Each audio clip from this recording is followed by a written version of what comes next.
जोरदार ताली बजाते हैं। राजा जी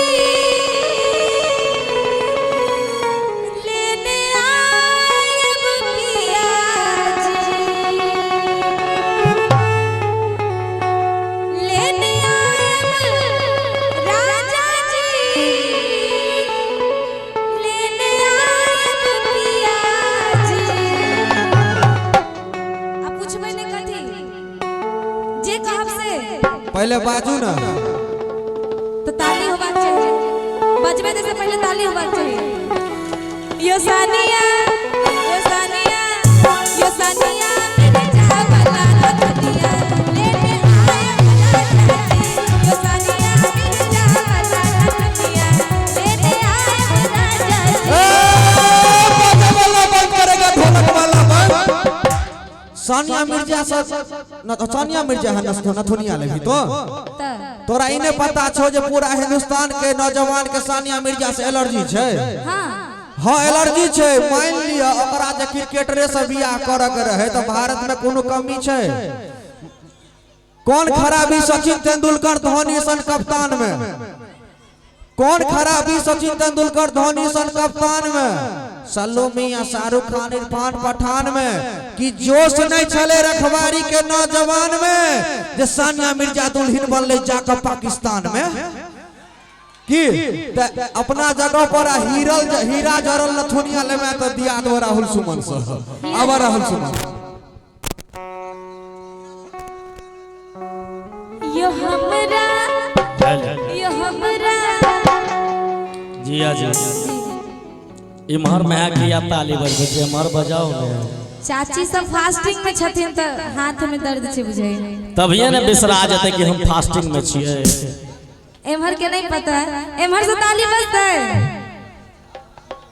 इमहर से ताली दुइये बेर बजे छे। कौन कौन दिन आप बता दो। एक बेर चौठी चांद के ताली बजे छे हाथ उठा के, आ एक बेर छठ परमेश्वरी के, आ तेसर बेर कहिया बजे छे से बुझल है? जब कोनो परोसनी बाटी चोरा के लक चल जाए तो सीधे कहे छे हे भगवती जनिया तीने बेर हाथ उठे छे। से बात नहीं छे तो एक बेर ताली बजा के दिखा दियो इनके।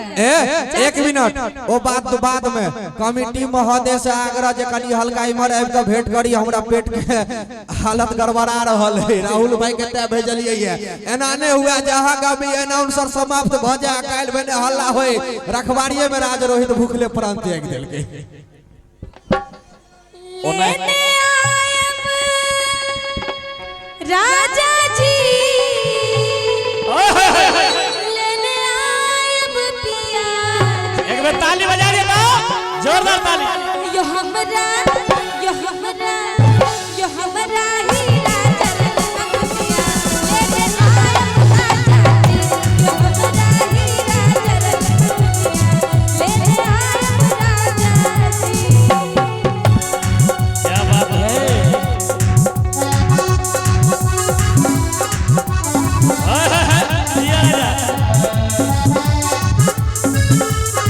ताली ताली हो।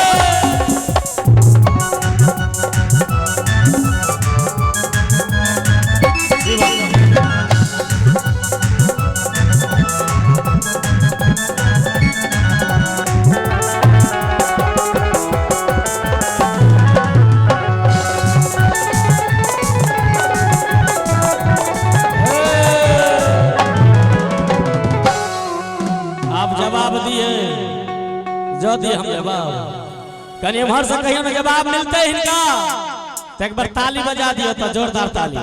ऐ क्या बात है? लेने आयब रानी जी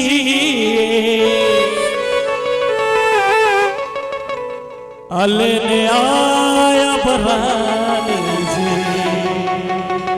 कम से कम एनर्जी वाला ताली तो बजा दियो। अहाले ताली के साथ अहाले हीरा वाला रतन लेने आया